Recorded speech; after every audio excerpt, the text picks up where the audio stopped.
Good evening. This is Eswatini TV News Bulletin 8, read to you by myself, Natili Sitole, alongside Zamanzi Manzi. First up, here's a look at our headlining stories. The Prime Minister's office has received a 300,000 emalangeni worth of electronic case management system from Bantwana Initiative. Eswatini will tonight receive 14,000 doses of AstraZeneca COVID-19 vaccine. Sihlangu Semnigati played a 1-1 draw with the Mozambique national team in a friendly match played in Maputo. And now the news in detail. The Social Welfare Department in the Deputy Prime Minister's office has received a 300,000 emalangeni worth of electronic case management system from Bantwana Initiative. The equipment has been received by Principal Secretary Makosini, who says the equipment was a great need. The event was held on Tuesday at the DPM's offices. Bantwana Initiative Director Tulani Ensho, when handing over the donation, said the 300,000 emalangeni worth electric case management system will go to all 4 regions. Ensho says the equipment includes 15 computers and 8 routers. The director says the routers are contracted to MTN and are already working. He says they are a necessity as social workers in satellite offices will need to meet remotely at times. Ensho says they are working with UNICEF New York in this project. UNICEF Chief of Section for Lifelong Learning, Protection and Development, Natalie Darius, says this is a pilot for 15 sites and they are hoping to expand. Principal Secretary in the DPM's office, Makosini Mdawa, says these computers will go to respective regions and do the intended job. He says case management system has been an issue for a long time and they plan to move to digital instead of using paper. For Eswatini TV News, Tim was Mavimbela, visuals were sourced from the Deputy Prime Minister's office. Minister of Health Lizingosi says the country will be receiving 14,400 doses of the AstraZeneca vaccine through the King Mswati III International Airport tonight. The vaccine doses are from the COVAX facility. Minister of Health says these doses will be given to all healthcare workers who are due for their second doses. She says an opportunity will be given to health workers who had opted out of the vaccine during the first phase but would now like to receive their first dose of the vaccine. Remaining doses will then be given to members of the public who are due for their second dose. The minister says the ministry is still preparing a vaccination schedule which will be communicated to health workers through SMS. She has also added that it is still working on bringing the 500,000 doses from AstraZeneca. The Royal Science and Technology Park has signed a memorandum of understanding with Junior Achievement to support the youth in innovation and business and explore all avenues towards strengthening the services provided by young entrepreneurs under the JA Out of School Youth Program. Bantwana Initiative Director Tulani Ensho, when handing over the donations, the Royal Science and Technology Park Chief Executive Officer Vumile Dlamini says they continue to attract the youth to join the business incubation program. He says in the past year, they incubated 35 startups which gave the following results: 65% of youth company shareholders and directors, 41% of women participants, 70% of products were traded in the market, and a 20 million emalangeni combined startup turnover.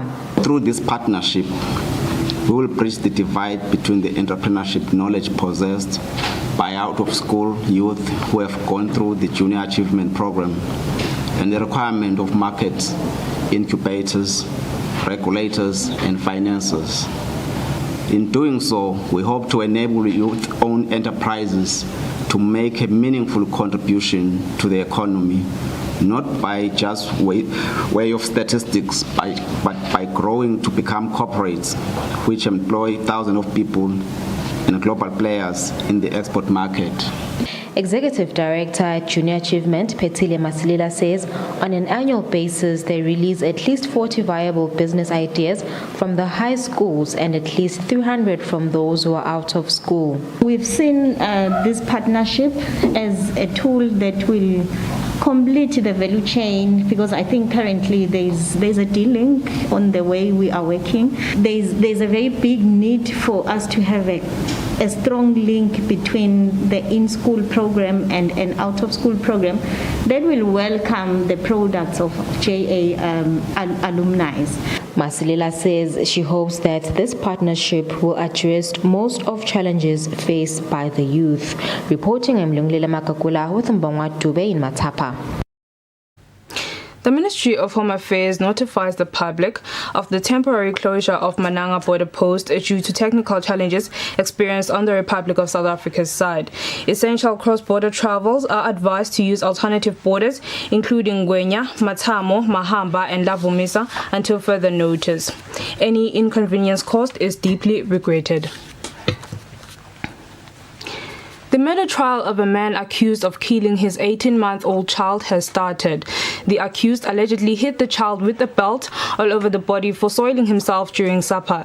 The accused has pleaded not guilty to the murder. The accused in the matter, Wanda Simanga Dlamini, is suspected of killing his 18-month-old baby. The baby had reportedly soiled itself while the accused was having his meal. After the Crown put the charge to Wanda, he pleaded not guilty. First to take the stand was Dr. R.M. Reddy, a pathologist, who told the court that the deceased had stroke marks all over the body, including the head.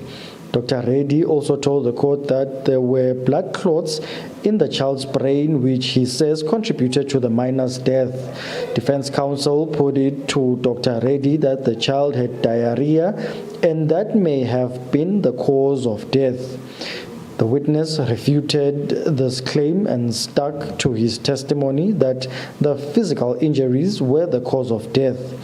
Next to take the witness stand was Pili Dlamini, who has 2 children with the accused. However, the deceased child was not Pilile's biological son. Pilile, who was Wanda's girlfriend at the time of the incident, has told the court that Wanda came home drunk in January 2017 and said he was hungry. While he was eating, the 18-month-old child reportedly soiled himself. Pilile told the court that Wanda hit the child with a belt all over the body for about 5 minutes. She also told the court that the accused would stop beating the child to ask it why it soiled itself, then continue with the assault. The defense put it to Pilile that she also had a hand in the child's death as she did not take the child to hospital after the incident. Pilile denied this and said she could not intervene because she feared the accused. At the time of compiling this report, the matter was still ongoing. Representing the accused in the matter was Sibongi Nkosi Chele, while Padima Sango of the Chambers of the Director of Public Prosecutions stood for the Crown. The matter is before Judge Mzwandile Fagutse. For Eswatini TV News, Temgosima Vimbela, High Court. Yearly on June 8th, the world celebrates the World Ocean Day.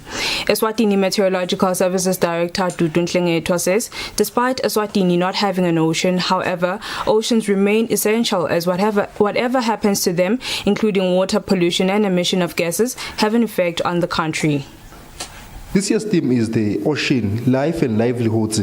Eswatini, despite not having oceans, but it is also affected by them. Like in the beginning of the year, it was hit by Cyclone Eloise.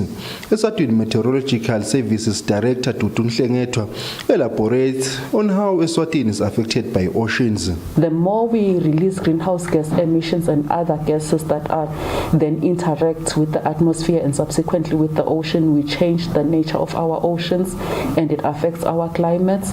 This in turn affects the livelihoods of the people that are that are on the coastal zones. And when they are affected, as they move away, we also might in turn be affected because they will be looking for somewhere else to stay, and this might lead in conflicts in terms of the land that we all have available to live in. Furthermore, as the ocean is changing and it changes as it is affected and it changes our climate system, it means that as a country, we will also continue to get more climatic changes, which is also directly affecting our livelihoods as a nation that is also quite dependent on agricultural activities, amongst others, which are quite sensitive to the weather and climate. So as we use our water resources that eventually go into the ocean, we need to be cognizant that we need to take care of our ocean. And also as we emit into our atmosphere, we need to understand that the atmosphere and the ocean interact, and in the long term it affects our activities as a country. About 71% of the Earth's surface is water covered, and the oceans hold about 96.5% of the all Earth's water. For Eswatini TV News, Fortune Dlangamandla, visual source from France 24. Manzini Nazarene High School teacher and mentor Sabelo Dlamini says they are not discouraged after losing at the Junior Achievement Company of the Year World Cup, but instead they have gained knowledge through the whole experience. For the first time, the Kingdom of Eswatini was represented at the Junior Achievement Company of the Year World Cup. The country was represented by Manzini Nazarene High School learners who innovated a hydrophobic smart mobile tower garden to produce crops such as lettuce, spinach, herbs, and cucumber. The learners were crowned champions in the Junior Achievement Company of the Year Africa. The World Cup was held virtually on Friday last week, and announcements were made on Monday, where Europe was crowned champions of the World Cup. The continent was represented by students from Denmark who innovated earphones to benefit slow learners during lessons. Sabelo Dlamini, who mentors the learners at Nazarene High School, says the World Cup was an amazing experience and they have learned quite a lot. When we catch ourselves against the others, we realize that we are not too far away as Eswatini. Actually, we were very close to winning the competition with our product, which shows that we have quality young people who are able to think outside the boxes. And the world is looking into Swaziland, and they will be amazed while Swaziland will still be poor when they've seen the capabilities that we have in terms of coming up with innovative business ideas. One would ask for support from Maswati and from whosoever that is working with the young people to actually help them bring out these innovative ideas that they have in order to solve modern day problems. He says with the capabilities the students have, he is certain that next year Eswatini will be crowned champions. Reporting, I'm Lungile Makakula, Thumbangwa Dube in Manzini. Communications Manager of Eswatini Electricity Company Kaya Mavuso warns out the nation with regards to high electricity consumption during this winter season. He says we need to be cautious of our electricity consumption by substituting electric appliances for more natural resources to keep ourselves warm. We have entered the winter season, and due to this cold weather, we might use various ways to keep ourselves warm, not knowing some of these ways will effectively cause an increase in electricity consumption, like using heaters, stoves, and other appliances, or endanger our homes and, most importantly, claim our lives. The Eswatini Electricity Company says by not saving our electricity consumption this winter will lead to load shedding because energy resources like dams will not have sufficient water for energy supply. Communications Manager Kaya Mavuso says instead of using these electric appliances, we can rather opt for other natural resources. Yeah, the month of June, July, August is regarded as a high season for EEC. That is when the cost of electricity actually is very high from the import costs. However, that cost is not translated to our customers. When we started the new tariff rate in April 1st, our customers probably didn't notice that there were changes in the tariff, electricity tariff. Now, when June comes, customers often complain that we have increased the price of electricity, yet we have not. The simple explanation to that is that the season has changed. You normally have less daylight hours during this period, which means you probably have to use more lighting for your houses, because just immediately after 5 p.m. You find that it is dark. Most of the time you will probably use your geyser once in a day, but now you have to use it more often. Mavuso says, for more details on how citizens can keep themselves warm without using electricity, we can visit their Facebook page. It's Eswatini Electricity Company, or contact their helpline number 800 9000. Reporting to you is Alwande Mota with Temba Shabango in Babane. The High Court has granted 50,000 emalangeni bail to a 59-year-old man who is accused of raping a minor. The accused says he is not guilty of the alleged offense, but this is a fabrication by the complainant in a bid not to return to his homestead. The matter was before Judge Mbutho Mamba. Temba Dlamini, who says he is employed by Swaziland Railway, says the case against him is nothing but a fabrication by the complainant in a bid not to return to his home. Dlamini, who is 59 years old, has told the court that he took in the 14-year-old complainant after she lost both parents. The name of the complainant will not be mentioned as she is a minor.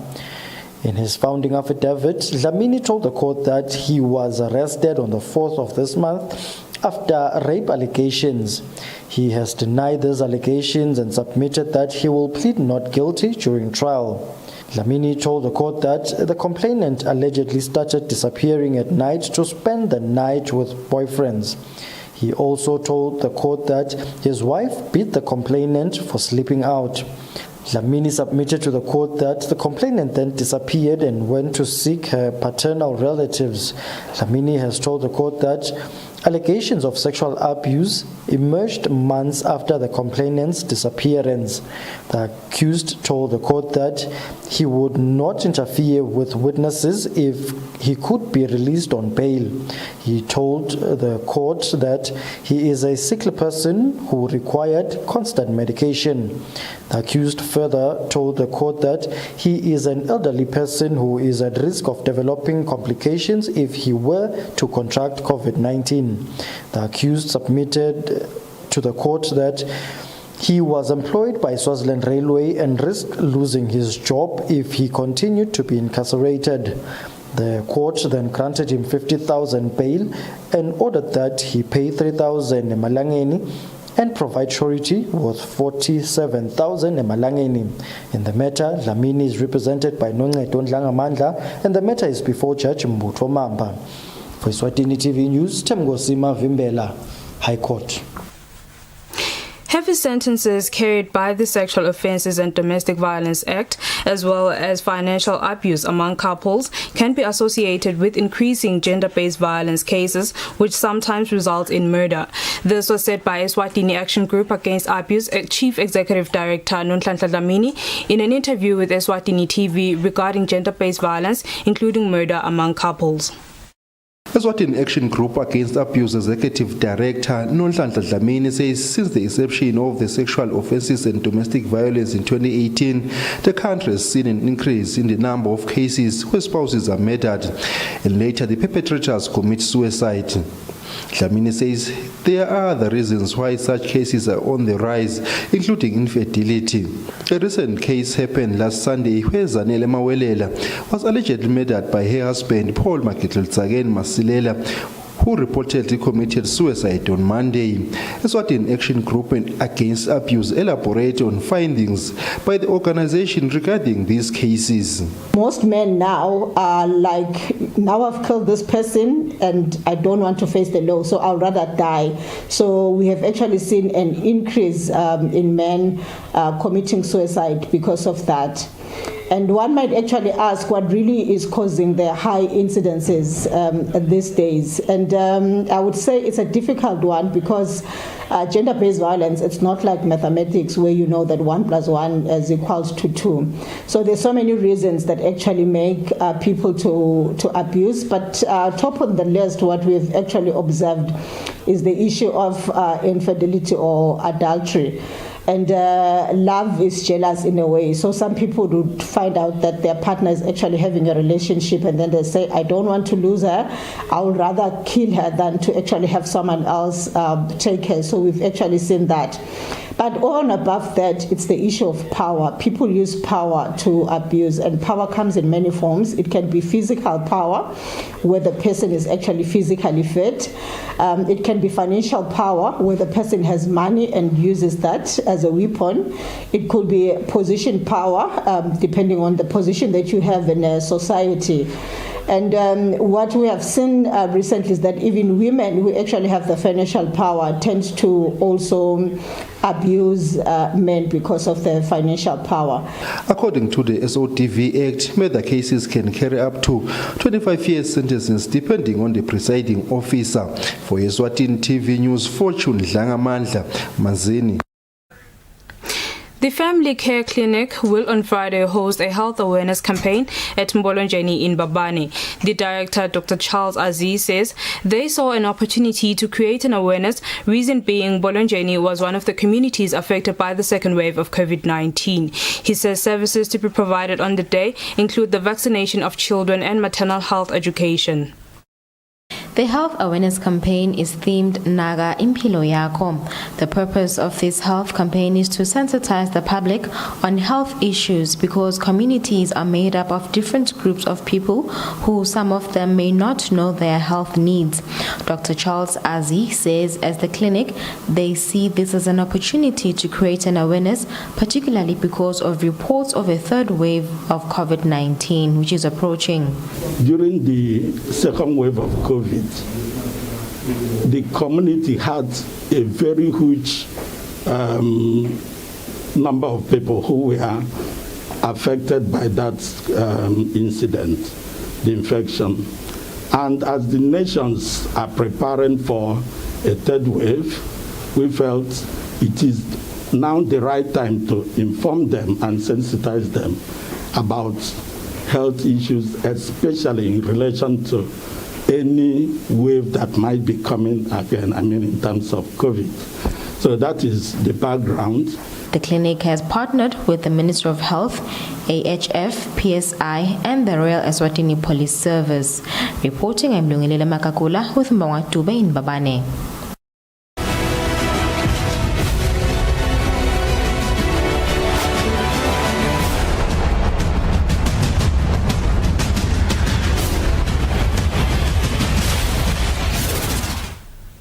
Good evening once again. You are still watching Eswatini TV. Let's have a look at our sports news.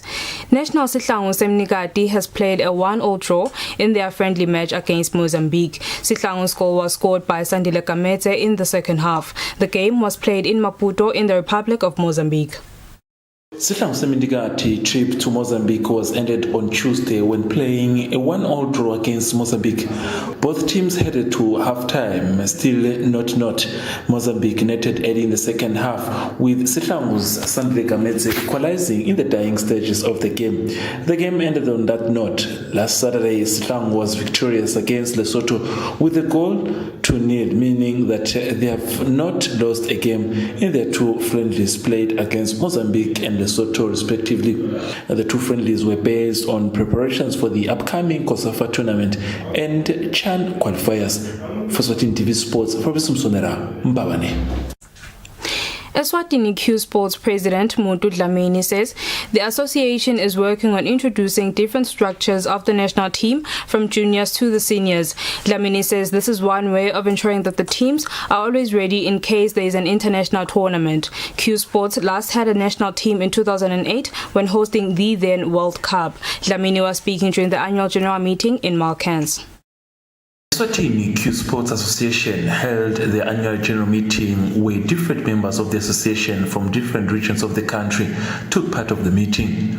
Part of the agenda was to discuss issues surrounding national team structures, where the association is now working on introducing different structures of the national team from the under-16 up to the senior team.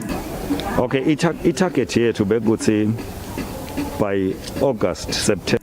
Speaking during the meeting, the association's president Muntu Dlamini says, considering the fact that the country was last represented in 2008 internationally during the then World Cup that the country hosted, they have seen a need to at least have all the teams in case there is any international competition to attend. Dlamini says the process should be completed within 2 months.